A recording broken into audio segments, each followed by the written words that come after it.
Una alegría tenerte acá entre nosotros y bueno, poder compartir este rato de reflexión sobre temas de tu especialidad, como el tema recursos humanos.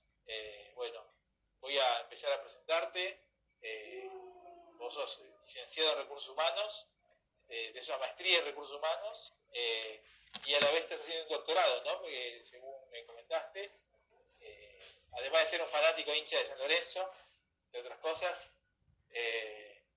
Pero bueno, y hoy le doy la bienvenida a las personas que están acá compartiendo la charla, y Martín Saiz, más allá de los chistes y la buena onda, es un gran amigo y un experto en tema laboral, y tiene la visión desde la ciudad de la libertad de la cuestión de los recursos humanos, ¿no? Que muchas veces son analizados por una perspectiva diferente, y hoy se va a referir a la cuestión laboral y el coronavirus, ¿no? Y todos los mitos que están vinculados a esta cuestión. Así que Martín, ¿cómo andás? Si quieres empezar a comentar.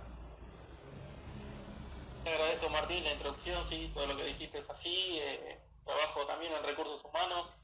Desde chico nunca trabajé en otra función de ninguna empresa, con lo cual esto para mí es no solamente una cuestión de profesión, sino de vocación también. Así que bueno, espero poder transmitir todo eso en esta charla. Si estás de acuerdo, preparé 4 puntos para compartir en relación al trabajo durante la pandemia y después de la pandemia, más que nada. Así que si estás de acuerdo, empiezo con el primero. Totalmente, sí, es apasionante porque sin duda la pandemia va a generar una revolución, ¿no? Desde distintos ámbitos. Después vamos a ir intercambiando y conversando con la gente, que le damos de vuelta la bienvenida, y les agradecemos que estén aquí presentes. Así que Martín, cuando quieras. Bien, bueno, voy con el primer punto. Pensar en una reflexión inicial, ¿no? Apostando a una reflexión final cuando termine la charla, es cuál es el punto de salida de todo esto en nuestras estructuras laborales en Argentina. Y ahí lo que pensé, que el punto de salida no es el 20 de marzo cuando empezó la cuarentena, ni un par de días antes cuando nos enteramos de la pandemia a nivel mundial, sino el punto de salida es la gravísima situación de las estructuras laborales argentinas. Y así como los economistas habitualmente comparten indicadores para dimensionar la gravedad de algo, los que nos dedicamos a esto miramos una serie de indicadores de igual manera, sin ser economistas, ¿no? Solo siendo profesionales de recursos humanos. Y ya comparto, ¿no? una serie de esos indicadores. Argentina, antes de la pandemia, era el país con el costo laboral más alto de la región, era el país con el desempleo juvenil más alto de toda la región, era un país que tenía un 57% de presión tributaria sobre el ingreso bruto de las personas. Argentina tenía aumentos por decreto, tenía dobles indemnizaciones. La sigue teniendo, ¿no? Pero tenía, sí, porque parece que pasó hace 5 años y no, pasó hace poquito. Y estas cosas siguen vigentes. Y tenía un 40% de pobreza y un 10% de desempleo. O sea, todas estas cosas que estoy citando, que son datos, ya no son interpretaciones de ninguno de nosotros dos, dejan ver y dimensionar que las estructuras laborales argentinas venían ya complicadas sin pandemia. O sea, si no hubiera coronavirus y estuviéramos conversando hoy por otro motivo para analizar el presente, sería igual de pesimista al momento de compartir esto, porque la verdad que son indicadores complicados. Ahora bien, ¿qué puede pasar con estos indicadores cuando la pandemia termine, cuando la cuarentena se termine, se flexibilice a su máxima expresión y volvamos casi a la vida que teníamos antes? No veo no tengo ninguna expectativa ni veo ninguna decisión política o cuestión que me haga pensar que todas estas cosas que enumeré vayan a mejorar. Por el contrario, van a seguir igual o peor. Eso, a ver, es feo todo lo que estoy diciendo, porque obviamente toca una fibra sensible que es el trabajo de todos nosotros, pero es la verdad. La realidad es que es muy probable que este escenario que pre-pandemia era complicado, durante la pandemia y en la post-pandemia se agrave mucho más. Entonces, no se vienen días fáciles para las estructuras laborales en Argentina. Y hay algo que no estoy diciendo, pero que no es para nada menor para la gente que administra trabajo o estamos encima de estos temas. Hay una serie de variables cualitativas que también complican la situación. Hago referencia a la precarización laboral, a una serie de actividades que también, haciendo un poco de historia, pero muy cercana, estas actividades tipo Rappi, Globo, que estaban estos problemas de encuadramiento sindical, de legislación laboral. Tenemos una serie de actividades nuevas en nuestras estructuras laborales que todavía no se logra definir si son, no son, si se permite, no se permite, algo que a nivel mundial ya no es discusión. En Argentina todavía eso cuesta, ¿no? Entonces, ese es el primer punto para compartir, que el punto de salida es anterior a la pandemia y con una serie de indicadores para nada alentadores, y que seguramente en el escenario posterior a la pandemia se agraven y que nos hagan tener que tener una serie de condicionamientos muy delicados en relación a todo esto. El segundo punto que yo quería compartir tiene que ver con el manejo colectivo de las relaciones laborales. Hago un paréntesis, ¿no? Cuando digo relaciones, el manejo colectivo, la asociación obviamente es a la cuestión sindical, porque vamos a estar siempre en el plano individual de la gente que está fuera de convenio, negociando en el mano a mano sus condiciones de trabajo para con el empleador, y después el ámbito de trabajo encuadrado en convenios, que casi siempre tiene la cuestión de sindicato empresas o CGT, cámaras empresarias y demás. A mí lo que me parece que este escenario de pandemia va a hacer reconsiderar la cuestión de lo colectivo. ¿Y por qué digo esto? Porque me parece que es el momento de... Nosotros tenemos una historia sindical atractiva, a mi entender, porque el caso argentino es excepcional a nivel mundial en términos de modelo sindical. Pero me parece que estamos en una situación que bien podría haber una disrupción, porque me parece que podríamos poner sobre la mesa el debate de cuáles son los objetivos que tienen las partes. O sea, ¿cuál es el objetivo que hoy tienen los sindicatos? ¿Cuál es el objetivo que hoy tienen las empresas? Me preguntás a mí qué objetivo tienen los sindicatos hoy: mantener las fuentes de trabajo por un lado como punto principal, y derivado de eso tratar de mantener la contraprestación dineraria en su máxima expresión, o sea, que la gente deje de ganar lo menos posible. Y acá hago referencia no a la pérdida del poder adquisitivo por una devaluación, sino me refiero a posibles acuerdos de reducción salarial que pueda haber en el mediano plazo, que hagan que la gente gane menos de lo que hoy gana, por todos esos indicadores que mencioné en la reflexión inicial. Entonces, si ellos tienen esos objetivos de conservar puestos de trabajo y de mantener la prestación dineraria al 100% de sus representados, la verdad no siento que las empresas tengan objetivos muy distintos. ¿Qué quieren hoy las empresas? Subsistir. O sea, poder pasar esto, no desaparecer. Y también, cosa que no me parece menor y creo que se dice poco, pero yo sé que es así, las empresas están preocupadas por la salud de sus colaboradores. O sea, estamos preocupados por cuidarlos, porque estemos todos bien y por recuperar los niveles de actividad que teníamos previo a todo esto, que podían no ser los mejores, pero eran actividad al fin. Hoy las empresas tienen bajas en la actividad groseras. Entonces, cuando pienso cuáles son los objetivos de uno y del otro, la verdad que no los veo tan lejanos como me tocó vivirlos en otros momentos del área de recursos humanos, donde los intereses chocaban, se generaban roces, conflictos, huelgas, plantas paradas. Hoy no creo que eso sea así, con lo cual me parece que puede haber ahí una disrupción interesante para reconsiderar las posiciones de cada uno. Me animo a pensar algo que lo pienso desde hace muchos años, pero que ojalá pueda ser esto un momento de quiebre también, de que los sindicatos no son enemigos. Los sindicatos son socios de las personas que trabajamos en las empresas, en recursos humanos o los que administramos trabajo, porque nuestros intereses son similares. Y ahí las explicaciones que daba, ¿no? ¿Qué tiene esto también? Una vuelta de rosca de la cuestión de reconsiderar lo colectivo que te mencionaba Martínez, poner en juego también algo que para los defensores de la libertad, como vos y yo y todo lo que formamos parte de la fundación, es el mérito.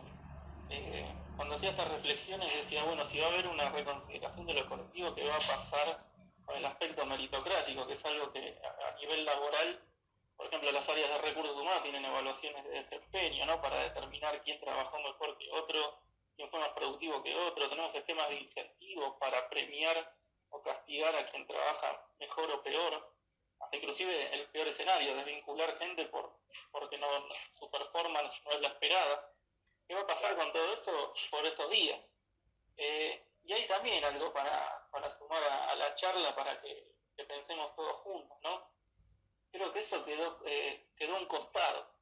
Hoy en día no estamos en condiciones de apostar a eso, porque lo que nos preocupa es conservar los puestos de trabajo. Eso que decía de los sindicatos y las empresas, o sea, estamos en la misma. O sea, hay que conservar los puestos de trabajo y después mantener el ingreso de la gente, por una cuestión ya de economía general, que bueno, vos podrías explicar con mucha más propiedad que yo, pero tratar de que la gente siga teniendo un ingreso para que la economía ruede. Entonces, me cuesta muchísimo, pero mi aporte es ese. Tal vez hoy el mérito va a quedar un poquito corrido en la agenda de trabajo en la Argentina en pos de priorizar otras cosas. Y no tengo dudas que tal vez viviremos situaciones injustas o que nos van a hacer sensibilizar a todos de ver gente que está dejando todo a pesar de lo que está pasando y otros que no se comprometen tanto, pero bueno, hoy lo que prima es la permanencia, la posibilidad de mantener fuentes de trabajo y de mantener ingresos. Y cerrando sí, este punto que te... Decime. Sí, disculpa que te interrumpa, ¿no? Y vos decías varios temas que son muy interesantes, muy provocadores, ¿no? Como el tema de la meritocracia, el crecimiento. Uno ve lo que, lo que sucede en el mundo, en los países que son el motor de este momento histórico, donde la tecnología es la base del crecimiento, y ves un contraste con la Argentina abismal, ¿no? Donde estamos en la Edad Media, básicamente, y el que más gana es aquel que hace más años que trabaja en la empresa, ¿no? Entonces, y si recién una de las personas que está aquí compartiendo la charla decía la reforma laboral. ¿Y será posible realizar una reforma laboral que premie no el tiempo transcurrido en una empresa, sino la creación de valor, la creación, digamos, la innovación?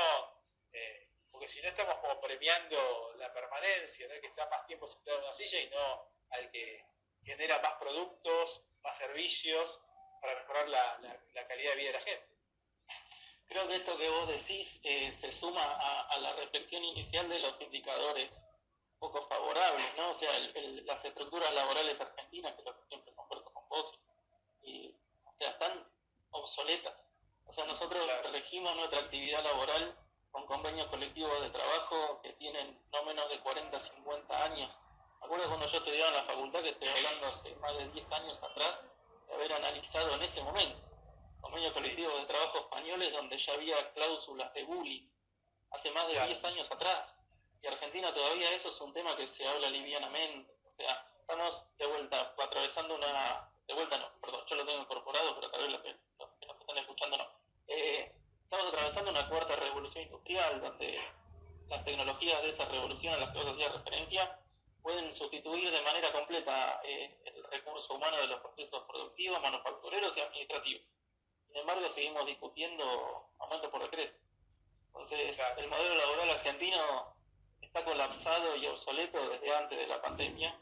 Y ojalá esto sea tal vez una vuelta de tuerca para poder hacer esa reforma laboral. Pero, a ver, Argentina quiso hacer una reforma laboral hace 2 o 3 años atrás sin éxito. Sin éxito porque estos cambios a los que amamos la libertad apostamos parecieran que son de otro planeta, cuando, como bien vos decís, los países que logran cosas, que lideran, que son puntas de lanza en términos de progreso y de nuevas prácticas a nivel laboral, bueno, ahí hay otra persona que habla de la doble indemnización, lo decíamos al inicio. No es tema de conversación, pero ojalá sea un momento para cambiar eso, sin dudas. Sí, y uno ve, por ejemplo, disculpa que te interrumpa, el espíritu reinante en parte de la sociedad, cuando ve, por ejemplo, la pelea entre los taxistas y Uber, ¿no? Y yo veo, al hablar mucho con mis alumnos, casi el 100% ni siquiera cuestiona la tecnología. No se plantea, no pasa por su cabeza la posibilidad de que restrinja la tecnología, ¿no? Y tal vez en segmentos etarios un poquito más grandes, ahí entra el debate filosófico, pero los chicos, los jóvenes lo toman por dado, ¿no? Esto, Totalmente. ¿cómo lo ves vos? Totalmente, sí. Y quien tenga la posibilidad, o que tal vez ya lo hicieron, o si no, ojalá sirva de motivación, de estudiar la historia de nuestras 4 revoluciones industriales. Digo, nuestras hablo en términos de humanidad. Las 4 revoluciones industriales van a ver que siempre los cambios tecnológicos aplicados al trabajo van más rápido que la legislación. Ahora, eso en Argentina quedó, no es que va más rápido. Uno va por la Panamericana a 150 y la legislación argentina va por adentro de las localidades, y respetando semáforos. O sea, hay una diferencia enorme. No, el colector. Pero bueno, en algún momento ya vendrá. Por eso me parece que también está, volviendo a lo colectivo, me parece que al momento de analizar cuáles son los objetivos que tienen los sindicatos y las empresas, que hoy en día los veo bastante alineados, me parece que ellos también tienen una responsabilidad muy grande en rescatar algo que es la centralidad del trabajo. Desde la primera revolución industrial hasta el momento, todas las sociedades modernas de Occidente se han estructurado en torno al trabajo. Obviamente que la Revolución Francesa también hizo su parte, ¿no? Somos todos iguales ante la ley. Pero esa primera revolución industrial, que fue un quiebre en la historia, y puso al trabajo en ese lugar. Y hoy en día el trabajo, o sea, si vemos no solo en Argentina, sino a nivel mundial, la principal preocupación que hay después de la cuestión sanitaria es el trabajo, y cómo la economía a través del trabajo puede prenderse de vuelta y ver la manera. Entonces, creo que tanto, yendo al plano local de vuelta, ¿no? Tanto los sindicatos como las empresas hoy tienen un rol clave en tratar de sostener al trabajo como aspecto central de nuestras sociedades. Por eso, bueno, y el mérito, y por un tiempito lo correremos un poquito de escena, y trataremos de que todos ganen el 100% de lo que vienen ganando, y muchas cosas que tienen que ver con aspectos cualitativos del trabajo que lo podrían mejorar la calidad de vida laboral de la gente y demás, nos lleva muy para atrás. Esto nos hace retroceder muchos castilleros, porque ya veníamos mal, entonces ahora vamos a estar peor. Entonces me parece que la suma de fuerzas a través de la alineación de intereses entre sindicatos y empresas puede ser algo diferencial por estos días. El tercer punto que te quería compartir, es algo novedoso, por lo menos para los que trabajamos en recursos humanos y lo que venimos conversando. La ecuación de costo laboral en Argentina es inviable desde hace muchos años. Mencionaba al inicio una presión superior al 50% sobre el ingreso bruto de una persona, ¿no? O sea, esto no, en términos de competitividad, de posicionamiento en el mundo, de atracción de inversiones, esto es inviable. Pero sin embargo, estos días traen un actor nuevo a todo esto, porque hasta ahora administramos la ecuación laboral con un sueldo bruto, cargas sociales, cuantificación de beneficios y alguna otra cosa que se me esté perdiendo. Pero ahora hay un actor que apareció en escena, que es el Estado, o sea, interviniendo en la ecuación de costo laboral. Hoy las empresas están teniendo, muchas de ellas, a disposición un sueldo complementario, que se va a estar haciendo efectivo, si Dios quiere, a partir de mañana o en los próximos días. Nunca trabajamos con una ecuación de costo laboral que tuviera un aporte de tal magnitud. Pensemos que va a haber sueldos complementarios del 50% para arriba. Se tiene que efectivizar todo eso, ¿no? Pero va todo camino a que así sea. Entonces, mi aporte para que reflexionemos todos es, bueno, esto sucedió, ya está, es un hecho. El Estado complemente el pago de salarios a la gente y difiera el pago de las cargas sociales. Eso es otro punto importante. ¿Qué va a pasar con esto en el futuro? Porque hoy lo que sabemos es que esto es un hecho, lo que no sabemos es cuánto va a durar y en qué cuantía. Pero ¿qué va a pasar después? El Estado va a querer continuar con una política, o el gobierno actual, ¿no? Va a querer continuar con una política de este nivel, de intervenir y asistir a las empresas, se va a correr, va a exigir cosas a cambio por haber hecho esto. Me parece que no es un tema menor, porque al momento de analizar las estructuras laborales de momento y de futuro, esto es un actor, no es un actor nuevo, pero sí con un rol distinto. Esto es un rol distinto, o sea, el Estado poniendo plata en el bolsillo de la gente, en términos de salarios, es algo muy novedoso. Y a mí por lo menos me genera la inquietud de saber cómo va a seguir esto, no en lo inmediato de los sueldos de mayo o de junio, no.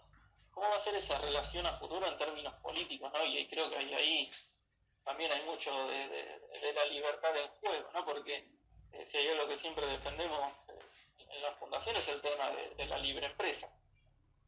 Claro. Entonces, ¿qué va a pasar con esto? ¿Qué va a pasar con esto? O sea, se van a correr y fue una ayuda de un par de meses. De vuelta, no nos olvidemos que el Estado, por la cuestión sanitaria, de manera unilateral, decidió cerrar actividades. Entonces, mi opinión por lo menos es que este sueldo complementario era una cuasi obligación que tenía el gobierno para con las empresas. O sea, yo no lo veo en términos de, qué bueno el Estado que está ayudando.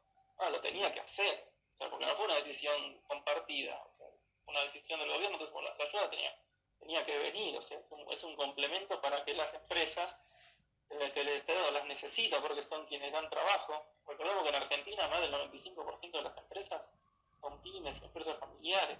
Entonces necesitan esa ayuda. Bueno, ¿qué va a pasar en el futuro con la intervención del Estado activamente en los sueldos de las personas? Obviamente que no tengo respuesta, me anticipo por si me lo preguntas, no sé qué va a pasar, pero me parece que es algo que hay que considerar. Tengo otra pregunta, digamos, yo veo un contraste entre la rigidez del empleo en blanco y la fertilidad de los emprendedores en Argentina, monotributistas y demás, ¿no? Esto tiene que ver también en parte con la legislación, porque las empresas no quieren tomar empleados, pero contratan servicios, ¿no? Y ahí veo como una oportunidad para los pequeños emprendedores, profesionales, etcétera, ¿no? Es por donde pasa el mercado, por ese huequito. Totalmente. A ver, en términos de empresa, en referencia al trabajo en relación de dependencia, la realidad es que la decisión de tomar un recurso más guarda íntima relación con las altas barreras de egreso que tiene. Hoy en Argentina, de vuelta, prepandemia, doble indemnización. Ahora están prohibidos los despidos y las suspensiones.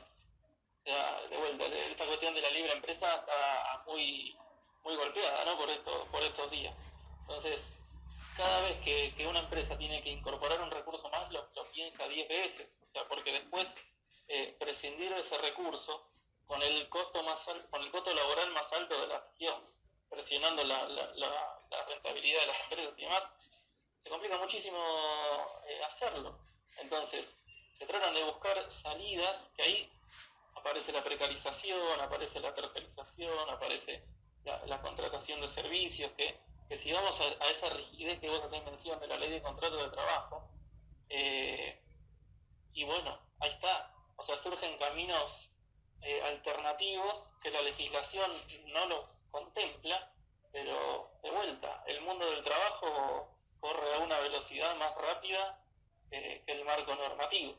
Y eso es algo que algún día tendría que correr a la par. Sí, y te pregunto, si aclara tu pregunta. Sí, te pregunto, y yo creo, ¿no?, que la legislación laboral es una de las grandes restricciones para que cualquier empresa se radique en la Argentina, ¿no? Es mejor radicarte y operar en cualquier lugar que en Argentina, me parece, ¿no? Porque es un problema, digamos, ¿no? O si estás en Argentina y basado en robotización y tecnología que te permite tener la menor... Estamos combatiendo el capital, justamente. Hay una frase que...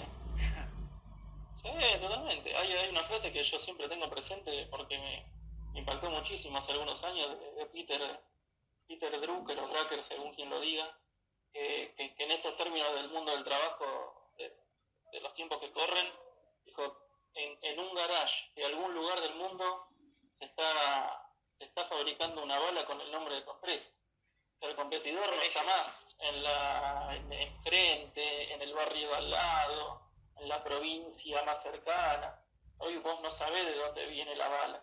Entonces, cuando la globalización y las nuevas tecnologías nos llevaron a tener competidores en todo el mundo, eso en Argentina se ve de manera negativa, pero bueno, es lo que nos enseñó Adam Smith, la competencia. La competencia nos hace mejores.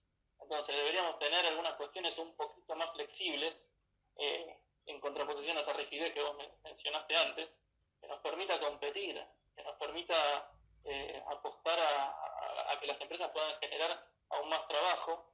Y la realidad es esta: cada vez que tenemos que incorporar un recurso más, se piensa mucho, por la imposibilidad luego de tener un margen de maniobra ante su desempeño, ante los niveles de compensación, ante las continuidades, ante el clima, que bueno, ahora iba a hablar del clima, ¿no? Pero es difícil, es difícil.